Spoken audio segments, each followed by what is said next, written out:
Let's trim the meat first. Do you see this thick fat? Also, there's a fat covering our beautiful meat. Grab the thick fat with your fingers and separate it from the meat a little so that the knife can go in easily. Carefully cut the fat with your knife and pull with your hand and separate the fat from the meat.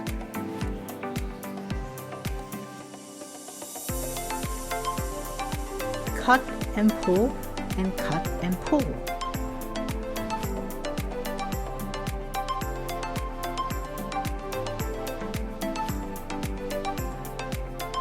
Cut off the fat between the bones.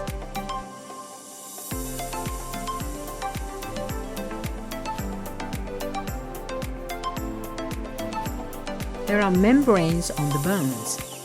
Grab them with a kitchen towel and pull.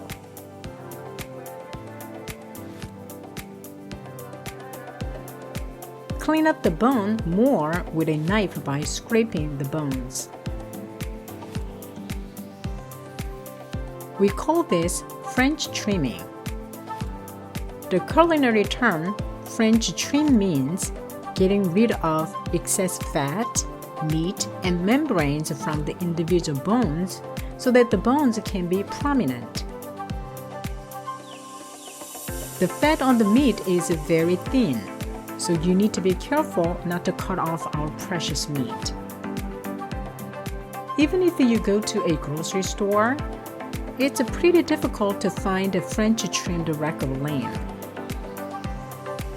I know it's a lot of work. This is why this meal is so special. The result of your hard work will be so satisfying. As you can tell, I don't have any culinary training. I am just trying to clean up my lamb so that my dish can be presentable. If you don't feel like doing all this work, you can skip it. I'm sure it will be still delicious. This looks great.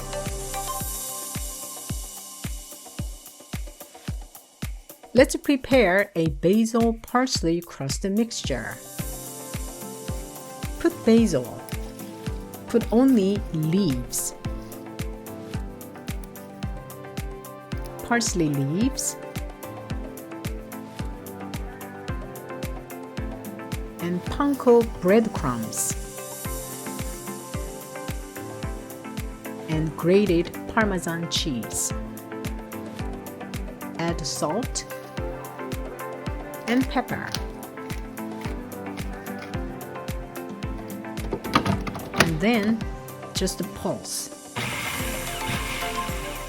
I do not recommend Italian breadcrumbs because they are already toasted and have a brown color.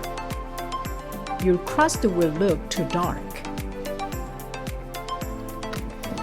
Set aside the crust mixture in a bowl. We need to do this in advance because once we start cooking lamb, we don't have time for this. Season the meat with salt and pepper generously. Do the same on the other side.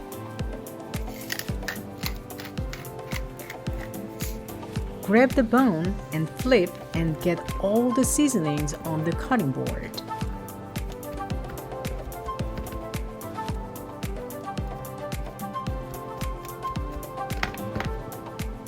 In an oiled hot pan, put the lamb on the meat side first. Do not flip the meat too often. You can check to see if it's ready, but don't flip the meat around. Cook one side about 2 minutes. Look at that golden brown. Put the thyme bundle and garlic. When the pan gets a little dry, drizzle extra oil.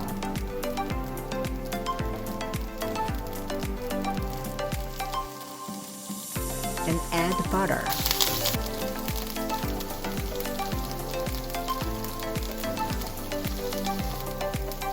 Tilt the pan and carefully with a spoon, baste the meat all over so that the meat won't get dry.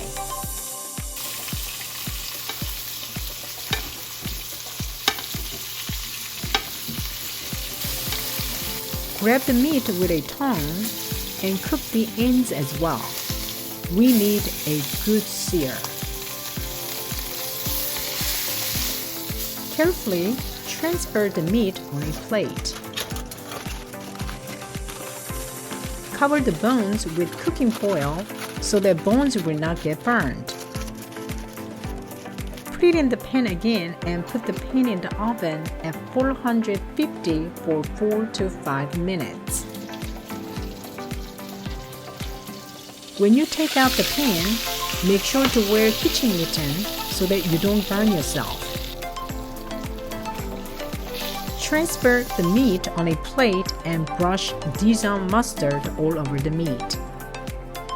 The internal temperature should be around 120 at this point. The bones are pretty hot, so grab them with a kitchen mitten. Brush Dijon mustard over the meat between the bones.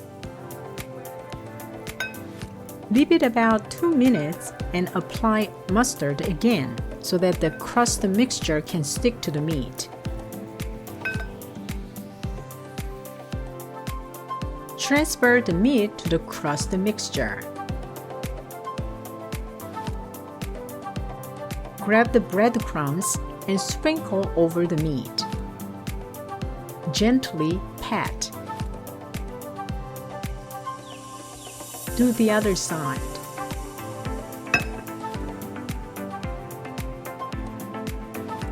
Try to keep the bones clean. And do the ends. Shake off the excess. Now this goes into oven again at 400 for about 7 to 8 minutes. This will make the crust crispy and finish cooking. When it comes out, look at the beautiful green crust. Let the meat rest for 5 to 10 minutes. Don't carve the meat right after it got out of the oven. That will drain the juice from the meat and make the meat dry. The internal temperature for perfect medium rare should be between 130 and 135. Let's carve. Grab the bone, cut it carefully. The moment of truth.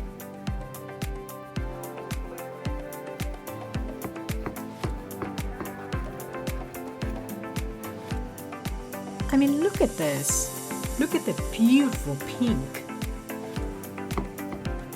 Isn't your mouth watering? When the meat is too thin between bones, cut off one bone.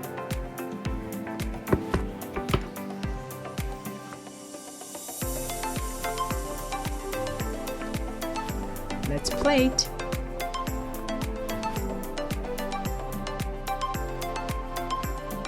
And this is a perfect medium rare rack of lamb.